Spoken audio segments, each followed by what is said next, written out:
너무 바빠서 말씀 듣는 시간과 기도가 없을 때라는 제목으로 하나님 말씀 증거하도록 하겠습니다. 지금 호세아서 배경은 북쪽 이스라엘의 여로보암 2세 때입니다. 융성기고 물질적인 풍요가 있을 때입니다. 이때가 주전 750년 정도 될 텐데, 북쪽 이스라엘이 아수르에 망할 때가 BC 722년 아닙니까? 이 여로보암 2세 끝나고 난 다음에 30년 있다가 망합니다. 그 이후에 6명의 왕이 세워지고 5번의 쿠데타가 있습니다. 총 9왕조 19왕인데 8번 쿠데타가 있었고 19명의 왕이 있었는데 여로보암 2세 뒤쪽으로 6명의 왕, 5번의 쿠데타가 있었다는 것입니다. 그 여로보암 2세 그 아들이 스가랴고, 그 다음에 쿠데타를 살룸, 무나헴, 브가히야, 베가, 호세아 이렇게 6명입니다. 스토리는 열왕기 하 이렇게 살필 때 좀 살폈을 것 같아요. 굉장히 잠깐 끝납니다. 무나헴이라는 사람은, 이 사람만 자연사였습니다. 나머지 5명의 왕은 다 암살당했습니다. 그러니까 질서가 다 무너지고 권위가 다 무너지는 그런 때였다는 것입니다. 근데 왜 이런 일이 벌어졌죠? 말씀이 떠나갔기 때문에 그렇습니다. 말씀 부재가 이런 혼란을 일으켰다라는 것입니다. 그러니까 하나님을 아는 지식이 없는 거죠. 말씀이 없으니까 하나님을 아는 지식이 없고 체험되지 못하니까 이런 대혼란에 사로잡히게 되었다는 것입니다. 그러니까 말씀이 부재니까 권모술수 또는 자기 멋대로 생활하더라는 거예요. 그래서 거짓말, 도둑질, 노략질. 특별히 2절 같은데 뭐라고 되어 있습니까? 그들이 마음에 생각하지 아니하거니와. 생각이 없는 이유가 뭐죠? 말씀이 우리에게 생각을 주는 거거든요. 우리는 생각까지, 언어 갖고 생각하잖아요. 근데 말씀이 없으니까 생각이 짧아지게 되더라, 그런 얘기입니다. 1절과 2절 다 가시겠습니다. 시작. 내가 이스라엘을 치료하려 할 때 에브라임의 죄와 사마리아의 악이 드러나도다. 그들은 거짓을 행하며 안으로 들어가 도둑질하고 밖으로 떼지어 노략질하며 내가 모든 악을 기억했음을 그들이 마음에 생각하지 아니하거니와 이제 그들의 행위가 그들을 에워싸고 내 얼굴 앞에 있도다. 그게 언어가 되게 중요하다 그러죠. 이 말씀이 중요한 것입니다. 언어만큼 존재합니다. 언어만큼 사고합니다. 그래서 언어는 존재의 집. 이렇게 그 언어 분석학자들이 맨날 그런 얘기 하잖아요. 그러니까 말씀이 존재의 집이라는 것입니다. 그러니까 언어가 삶을 결정한다는 거예요. 말씀이 우리 삶을 결정한다는 것입니다. 어느 학자가 그 조사한 거 보니까 일반인들은 평생 900단어로 살아간답니다. 일반 사람들 쓰면 900단어. 요즘 젊은이들 900단어도 안 쓰는 것 같아요. 이모티콘에 이렇게 축약어 쓰고 하니까 900개 정도 단어 사용하면서 이렇게 산다는 거예요. 근데 말씀을 붙들고 있는 사람들, 성경 말씀을 붙드는 사람은 무려 17,000단어를 쓴대요. 그러니까 여러분 하나님 말씀을 듣죠. 여기 처음 믿는 분들 이해할 거라고요. 말씀을 듣는 순간에 생각이 바뀌어요. 그러니까 왜 바뀌죠? 말씀이 내 언어의 구조를 바꿔놓으니까 생각이 바뀌어버린다는 것입니다. 그러니까 잘못 우리가 말씀으로 생각하는 거예요. 그래서 하나님 말씀이 들어왔다라는 것은 생각이 바뀐다, 그 얘기가 똑같다는 것입니다. 그래서 하나님의 언어를 배우는 게 신앙입니다. 그러니까 우리 어떤 사람을 이렇게 인터뷰할 때 보면은 우리 예수 믿는 사람은 알죠. 저 사람은 믿는 사람이야. 금방 알죠. 왜요? 쓰는 언어가 다릅니다. 쓰는 단어가 달라요. 그게 말씀이거든요. 말씀을 붙드니까 완전히 달라지게 되더라는 것입니다. 그러니까 말씀이 우리 사고 체계를 완전히 바꿔버린다는 거예요. 그러니까 말씀을 듣는 사람과 안 듣는 사람은 생각이 다르다니까요. 생각이. 예를 들어서 지난주에 우리 사도행전 9장 말씀을 살폈습니다. 거기서 여러 가지 말씀이 있지만 작은 소녀야 일어나라. 그런데 작은 소녀가 달리다 일어나가 쿰 그랬죠. 쿰. 달리다 쿰. 그러니까 누구누구야 일어나라. 그럼 어쩌고 저쩌고 쿰. 마른 뼈야 일어나라. 그럼 마른 뼈 쿰. 그러면 일어나라는 거죠. 근데 어떤 성도님이 그러더라고요. 이렇게 사업을 하는데 이름 짓는데 굉장히 고민이 있었답니다. 그러다가 이게 확 와닿질 않는다는 거예요. 이렇게 어떤 것을 타겟을 맞춰야 되는데, 그래서 나 이름 말 안 할게요. 무슨 쿰 그러고 지었더라고요. 내가 들어보니까 너무너무 좋은 거예요. 예를 들어서 이건 없는 거니까 막 말할게요. 수학 선생님이라 그러면 수학 가르치는 어떤 강좌 같은 거를 수학 쿰 그러면 수학에 일어나라 그런 거 아니에요. 못하는 애들이, 수포자들이 붙들고 그러지 않겠습니까? 쿰 그런 거. 그러니까 지금 이 한 단어를 통해서 뭘 깨닫게 되는 거예요? 언어가 바뀌니까 생각이 바뀌는 거죠. 그러니까 이게 무슨 쿰, 이게 이름 하나 짓고 난 다음부터 사업 계획서가 쭉쭉쭉 나오더라고요. 그죠? 다 쓰러져 있다는 걸 전제를 가지고 일어나는 게 뭐예요? 하나님께서 도와주셔서 어떤 방식으로 일어서야 되는지, 그러니까 생각의 폭이 달라지게 된다는 것입니다. 그래서 청년 쿰 그러면 청년들이 일어나라 그런 뜻 아니에요? 그럼 청년들의 상황을 분석하게 될 것이고 어떻게 일어나야 될 것인지 일어나는 결과가 무엇인지 그러니까 언어, 그러니까 말씀 자체가 언어의 세계니까 이걸 완전히 우리를 뒤집어 놓는다는 것입니다. 그래서 우리의 마음을 이 생각을 쪼갠다는 거예요. 그래서 생각을 파고 들어가서 생각을 뒤집어 놓는다는 거예요. 우리 히브리서 4장 12절에 보면 하나님 말씀은 살았고 운동력이 있어 좌우의 날선 어떤 것보다 예리하여. 그리고 쭉 나가다가 뭐라고 돼 있습니까? 마음의 생각과 뜻을 판단하나니. 우리 마음의 생각과 뜻을 하나님 말씀으로 이렇게 재정립시킨다는 것입니다. 그러니까 말씀이 되게 중요한 거죠. 오늘도 이렇게 새벽에 나와가지고 뭐 딴 거 모르지만 딱 한 단어, 하나님 말씀으로서의 한 단어 붙들고 가면 여러분 인생이 확 바뀌어버려요. 오직 의인은 믿음으로 말미암아 살리라. 그 믿음 하나 붙들고 마틴 루터의 종교기 카톨릭 다 뒤집어 버리잖아요. 그러니까 이 말씀이거든요. 한 단어, 한 문장, 그게 우리를 완전히 변화시키는 힘이 될 수 있다라는 것입니다. 그러니까 여러분들 900단어로 사는 인생과 17,000단어로 사는 인생이 다르겠죠. 이 말씀으로 인해서 여러분들 사고 체계가 완전히 변화되는 하나님의 종되기를 바랍니다. 그래서 잘 보면 말씀이 길이에요. 그리고 말씀이 이렇게 산이 있을 때 터널이라고 말씀을 그냥 터널을 뻥 뚫어버린다고. 그리고 말씀이 길이고. 그래서 말씀을 들으면요. 말씀대로 생각합니다. 말씀대로 생각하니까 행동하게 돼 있죠. 판단하게 돼 있죠. 그게 지혜죠. 그렇게 살아가는 것이 하나님의 백성이라는 것입니다. 그러니까 말씀을 들으면 입에서 나가는 모든 것들이 다 뭐예요? 복이 된다는 거예요. 시편 1편 보니까 복 있는 사람은 그러면서 뭐 어쩌고저쩌고 나가고 1절에 쓸데없는 얘기들 2절에 뭐라고 돼 있죠? 오직 여호와의 율법을 즐거워하며 주야로 그 율법을 묵상하는 자라. 그 나눠주보니까 묵상이 뭐라고 돼 있어요? 그 작은 소리로 읊조리다. 그러니까 말씀 들은 사람은 입술로 읊조리게 돼 있습니다. 이렇게 표현하게 돼 있어요. 그게 복이라는 거예요. 말씀이 실현되는 인생. 그러니까 듣는 게 되게 중요한 거겠죠. 여러분 2세 때 물질적으로 풍성했습니다. 근데 말씀 듣는 게 없어요. 선지자도 없고. 그러니까 말씀이 부재가 되니까 생각이 썩은 거죠. 생각이 부패돼 가지고 결국 망할 생각만 하다가 끝나버린다라는 것입니다. 우리는 원인을 만들어낼 수 없습니다. 생각을 내가 만들어낼 수 없어요. 그러니까 생각을 주십시오가 뭔지 알아요? 말씀 주십시오예요. 말씀이 들어가면 말씀이 우리의 생각을 바꿔버린다는 것입니다. 주의 뜻대로. 그러니까 이게 놀라운 거죠. 오늘 이 7장 말씀은요. 말씀 떠난 지도자들에 대한 문제들을 쭉 다루고 있는데 이미지를 중심으로 살피면 더 좋겠어요. 이미지가 나오는데 몇 가지 이미지가 나오거든요. 말씀 부재의 사람의 이미지. 첫 번째는 달궈진 화덕이다 이렇게 표현되어 있습니다. 지금은 전기나 뭐 가스 렌즈가 있죠. 그래서 이렇게 틀기만 하면 불 꺼져 있다가 불이 탁탁 붙고 하는데 옛날에는 불 붙이기가 쉽지 않지 않습니까? 그래서 화덕이 있으면은 항상 불을 피워놓습니다. 그래서 뭘 이렇게 조리를 할 때는 불을 확 올리고 뭐 땔감 같은 거나 이렇게 공기를 많이 집어넣어서 아닐 때도 계속해서 이렇게 약간의 불은 남겨놨어요. 화덕에 불 붙이는 게 쉬운 게 아니니까. 그러니까 여기서 달궈진 화덕이라는 게 그런 뜻이에요. 항상 스탠바이 돼 있다. 뭐에 스탠바이 돼 있어요? 죄 짓는 일에. 그러니까 말씀 없는 사람들은 달궈진 화덕 같다고요. 언제든지 죄 지을 수 있는 마음 자세가 돼 있다. 이걸 뭐 어제도 살폈죠. 그 다른 표현으로 보면 발정났다. 항상 이렇게 뜨거워져 있어가지고 언제든지 기회만 되면 죄질 마음이 돼 있다. 그러니까 말씀이 없으면 이렇게 돼버린다니까요. 결국은 항상 육체의 정욕, 안목의 정욕, 이생의 자랑 이게 스탠바이 돼 있어요. 언제든지 할 수 있도록. 그게 말씀 없는 사람들의 문제라고요. 그래서 말씀 없는 사람들은요. 툭 건들기만 해도 스치기만 해도 죄져요. 스치기만 해도 망할 길로 가게 돼 있다는 것입니다. 그러니까 말씀이 그렇게 중요하다고요. 말씀이 나를 지키는 것이다. 7장 4절 한번 읽겠습니다. 4절 시작.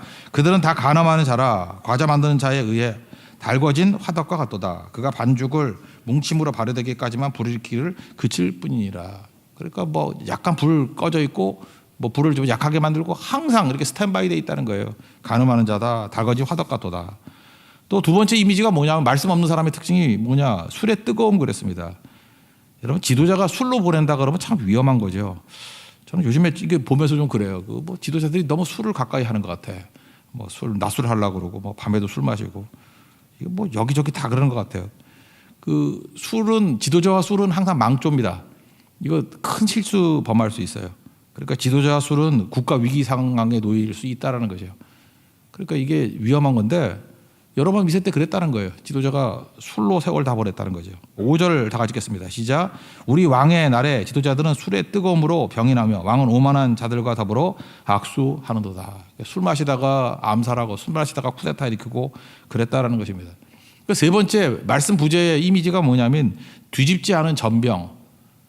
제가 어저께 신방 갔을 때 그 부추전을 있더라고요. 그래서 맛있어가지고 제가 전시잖아요. 그래서 전을 좋아해요. 부추전. 이게 잘 구웠더라고요. 그래서 너무 잘 먹으니까 불쌍한지 하나 더 시켜주더라고. 그래서 부추전만 2개 먹고 저녁을 안 먹었어요. 배가 너무 불러가지고. 부추전이 참 너무 좋더라고요. 근데 잘 구우려고 그러면 어떻게 되죠? 이게 굽다가 이렇게 뒤집어야 되잖아요. 뒤집지 않으면 어떻게 됩니까? 한쪽은 타서 못 먹고 위쪽은 안 익어서 못 먹고. 그러니까 뒤집지 않은 전병이라는 게 뭐냐 하면은 하나님에 대해서는 생소한 거예요. 하나님에 대해서는 안 익었어 하나도. 그리고 세상에 대해서는 과도하게 익었어. 그래서 세상에 대해서는 새까맣게 타 있고 하나님에 대해서는 하나도 익지 않고. 그걸 누가 먹어요? 망치는 거죠. 우리 크리스찬의 삶이라는 게 뭔지 아십니까? 예배와 말씀이에요. 그렇게 말씀 듣고 지금 그러니까 하루 종일 교회만 있으면 또 되나? 그거 아니죠. 세상에 나가야죠. 직장에 나가야죠. 이제 나가서 일해야죠. 그래서 하나님 말씀의 실험소가 되고 하나님 말씀의 순종의 장소가 돼야죠. 그럼 거기서 하나님께서 승리를 주시고 열매를 거둘 거 아닙니까? 돌아와서 감사하고 다시 예배드리고 이런 순환이 이루어져야 된다는 거예요. 그게 바로 뭐예요? 뒤집힌 전병이에요. 그래서 우리 크리스천들은 뭐 하는 거예요? 기도하고 나가고, 그죠? 기도하고 또 뒤집어서 세상으로 나가고, 또 세상에서 승리했다가 돌아와서 감사하고, 또 예배하고 현장에 나가고 이렇게 해서 뒤집어야 된다는 거예요. 그러니까 이걸 우리 찬양도 있잖아요. 믿음과 삶, 믿음을 굳고 삶을 굳고, 그죠? 그 다음에 뭐 순종과 삶 뭐 이렇게 말할 수도 있는 거고, 말씀과 삶 이렇게 말할 수 있는 거죠. 말씀 듣고 삶이 있고. 근데 여러분 2세 때는 어떻습니까? 하나님 말씀에 대해서는 익히 생소하고 세상에 대해서만 너무너무 반질반질 들어가니까 새까맣게 타버렸다는 거예요. 이게 말씀 부재의 삶의 모습입니다. 여러분들 내가 기도가 없고 말씀이 없다 그러면은 이렇게 뭐 부추전 구울 때 한쪽만 한 30분 구워보세요. 새까맣게 타버리고 위에는 생이 돼 있고, 그래놓고 걸어놓으라고 이게 내 모습이구나 하고 뒤집혀야 된다는 거예요. 뒤집혀야 된다는 거. 그런 이미지로 말하고 있습니다. 이거 뭐 안 읽었죠? 8절 읽겠습니다. 시작. 에브라임이 여러 민족 가운데 혼합되니 그는 곧 뒤집지 않은 전병이로다. 그 세 번째 이미지고요. 네 번째 이미지는 어리석은 비둘기다라고 되어 있어요. 11절 읽겠습니다. 시작.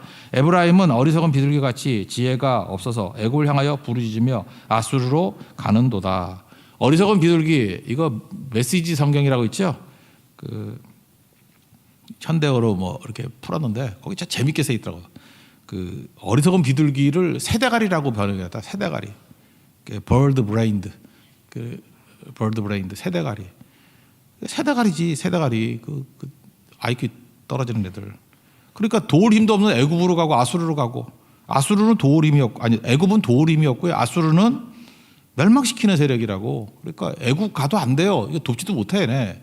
아수르 가면 안 돼. 죽이는 자예요. 어떻게 죽이는 살인자한테 가가지고 도움을 요청해. 그러니까 지금 우리나라 상황도 그렇죠. 뭐 친미냐, 친중국이냐, 뭐 구한말 같은 그런 상황이잖아. 이때 진짜 지혜가 필요한데. 친애굽도 아니고 친아수르도 아니고 뭐예요? 우리는 친주파가 돼야 돼요. 하나님파, 친하나님파. 언제나 위기 상황에는 하나님께 가야 되는 거죠. 어디 애굽에 가고 아수르에 가고. 남쪽 유다도 그랬죠. 상황을 몰라가지고 애굽에 갈까 바벨론에 갈까. 바보죠. 왔다 갔다 가다가 망하잖아요. 우리는 언제나 방향을 모를 때 무조건이에요. 하나님께 가야 돼요. 친하나님파, 친주파. 그럴 때 살게 된다는 거죠. 그 하나님 말씀에 순종하면은 그냥 하나님께서 모든 힘의 원인이 되시기 때문에 우리를 도와주신다라는 거예요. 우리 북쪽 이스라엘에 가면요, 그 세겜이란 땅. 그러니까 아브라함이 갈대우르에서 와가지고 처음으로 정착한 곳이 세겜이죠. 세겜이 골짜기입니다. 골짜기인데 북쪽에도 산이 있어요. 북쪽 산이 에발산이라 그래요. 에발산. 그래서 940m 정도 되고요. 남쪽에 있는 산이 그리심산 881m입니다. 그래서 우리 경기도에서 940m 되는 산이 뭐가 있나 그랬더니 용문산 그 옆자락에 있는 백운봉. 등산 좋아하시는 분 알 거예요. 백운봉이 딱 940m예요. 그러니까 백운봉 올라가가지고 딱 이렇게 해서 이게 에발산하고 똑같은 높이다. 백운봉, 용문산 옆에 있는 그 둘째 봉우리예요. 용문산은 1000m가 넘고 그 백운봉이 940m예요. 그러니까 백운봉에 올라가가지고 에발산 그러라고.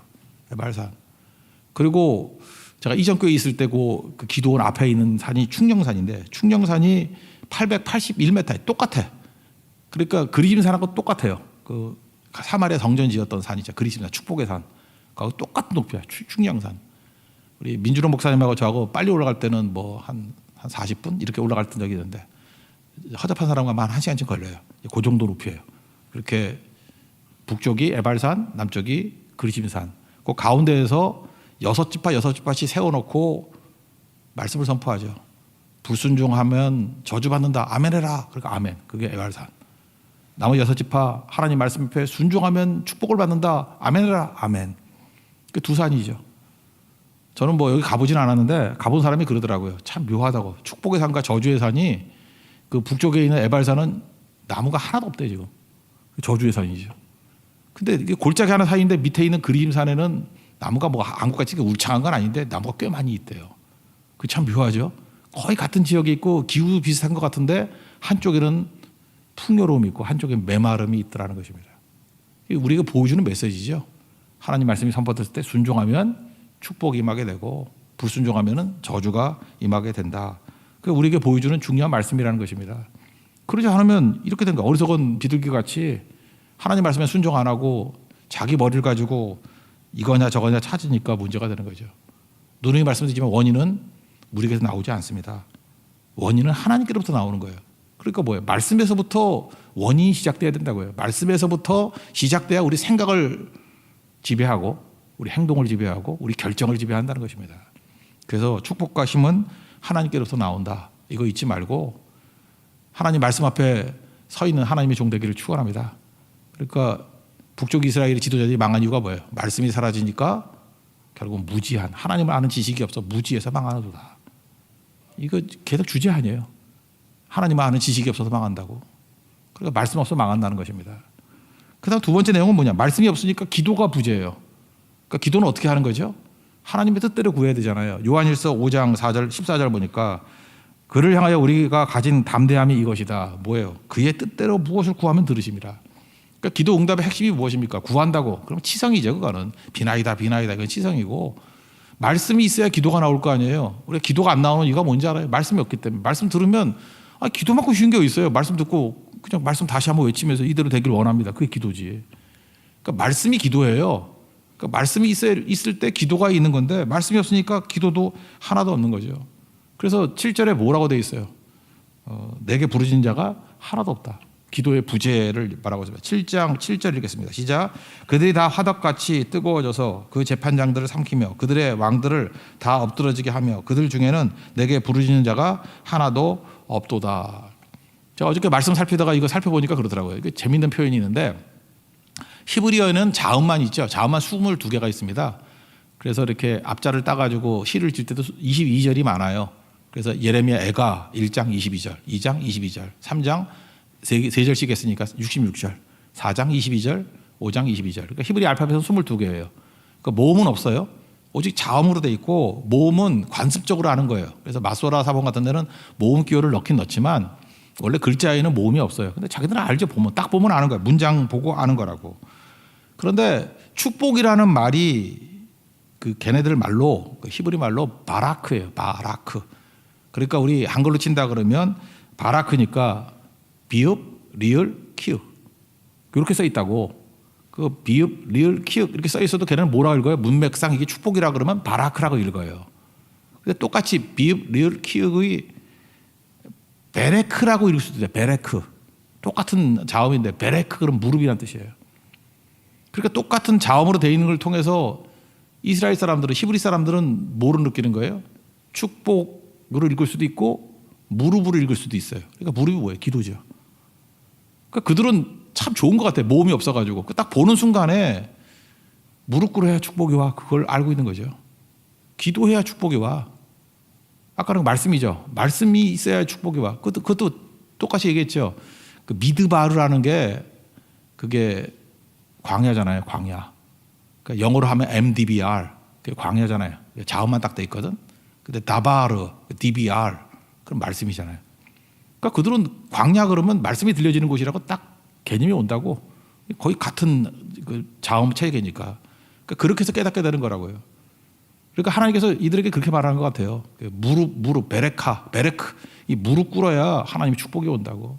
그러니까 말씀 순종해서 축복과 승리가 오듯이 그 다음 할 일이 뭐예요? 말씀 들은 걸 가지고 기도하면 우리에게 축복이 임하게 된다. 무릎 꿇으면 된다. 그런 거죠. 이런 게 이제 히브리 전통이 있기 때문에 예수님도 그러죠. 원수를 위해서 뭘 하라 그래요? 축복하라, 기도하라 이렇게 나오죠. 원수를 위해서 축복하라, 기도하라, 기도하라, 축복하라. 이게 바라크, 베레크. 얘네들은 거의 같은 뜻으로 이해한다고요. 축복과 기도가. 그게 그런 뜻으로 이해한다는 거죠. 우리도 마찬가지예요. 우리가 할 일이 뭐예요? 말씀 붙들면 무조건 다 기도화 시키는 거예요. 그래서 말씀 듣고 웬만하면 다 딴 거 하지 말고 좀 기도 시간을 줘야 됩니다. 왜? 말씀 들은 거를 하나도 놓치지 말고 다 입술로 기도로 드리고 가라고요. 그럼 하나님께서 축복으로 우리에게 응답해 주신다는 것입니다. 근데 이들이 기도가 사라졌던 이유가 뭘까요? 뭐 들은 게 있어야지 기도를 하지. 그러니까 오늘 제목이 있잖아요. 너무 바빠가지고 말씀도 듣지 못하고 기도도 하지 못할 때 이 다 드라이해지는 거죠. 메마름이 돼가지고 에발산과 같이 될 수밖에 없다라는 것입니다. 또 한 가지 더 간다 그러면은 이 아까 바라크가 축복이라 그랬죠. 이 축복이라는 말에 또 똑같은 게 노래하다가 있어요. 송축하다. 우리 시편 같은 데 송축하다라는 말이 많이 나오잖아요. 그게 또 바라크예요. 바라크. 제가 누누이 말씀드리지만 우리가 요즘 미디어가 발달돼가지고 찬양을 좋아합니다 그럴 때 잠깐 듣는 걸 좋아하는 줄 알아요. 이거 내가 볼 때 오해될 수 있어요. 요즘에 무슨 뭐 유튜브나 뭐 이런 데서 그죠 멜론이나 이런 데 잠깐만 듣기만 하려고 그러는데 찬양을 듣는 게 아니라 부르는 거예요. 찬양을 입술로 이렇게 불러야 되는 거라고요. 힘차게 불러야 되는 거라고요. 부를 때 바라크가 뭐예요? 송축할 때 송축의 동의어가 뭐예요? 축복이라고. 바울과 실라가 빌립보 감옥에 갇혔을 때 사도행 16장 25절이에요. 거기서 기도하고 찬송했잖아요. 기도도 입으로 말하고 찬송도 부르고 그때 옥토가 뭐 흔들리고 옥문 열리고 기적이 나타나고 그게 축복 아니에요? 승리 아니에요? 우리 인생 가운데 이게 있어야 된다는 거예요. 지금 하나님께서 안타까운 마음으로 얘기하는 거예요. 내가 너희를 치료해 주고 싶다. 1절이 그렇잖아요. 치료해 주고 싶은데 네 증상을 알아야 될 거 아니냐. 네 이렇게 병들고 깨져 있는 이유가 뭐냐 하면 말씀의 부재 때문에 생각이 없어 니네가. 말씀 가지고 이 하나님의 단어가 들어가야지 생각이 되는 건데 너는 헛된 생각만 하고 있어. 말씀으로 생각해야 되는데 말씀이 없으니까 기도도 안 나오지. 말씀이 없으니까 찬송도 안 나오지. 그러니까 복이 없는 거지. 너는 에발산이야. 메마름이야. 그러니까 우리가 붙들어야 될 게 뭐니까 치열하게 말씀 들어야 됩니다. 믿음은 들으면서 나고 들으면 그리스도의 말씀으로 말면 치열하게 들어야 돼요. 듣고 입술로 말해야 됩니다. 그죠? 그러면 그게 축복이 돼요. 바라크. 그리고 그것이 베레크, 기도가 된다고. 무릎이 된다고. 무릎이 되면 또다시 축복이 임하게 되고 하나 더 나간다면 송축하는 거. 찬송하게 될 때 다시 바라크, 축복과 은혜가 임하게 된다라는 것입니다. 이러지 않으면 어떤 일이 벌어져? 열매도 없고 그 다음에 힘 주신 것 같고 아무것도 아니고 13절이고 15절이고요. 그 다음 마지막에 조롱거리가 된다. 16절만 한 읽을 거예요. 16절 시작. 그들은 돌아오나 높으신 자에게로 돌아오지 아니하니 속이는 활과 같으며 그들의 지도자들은 그의 혀에 거친 말로 말미암아 칼에 엎드러지니 이것이 애굽 땅에서 조롱거리가 되리라. 속이는 활이 뭐예요?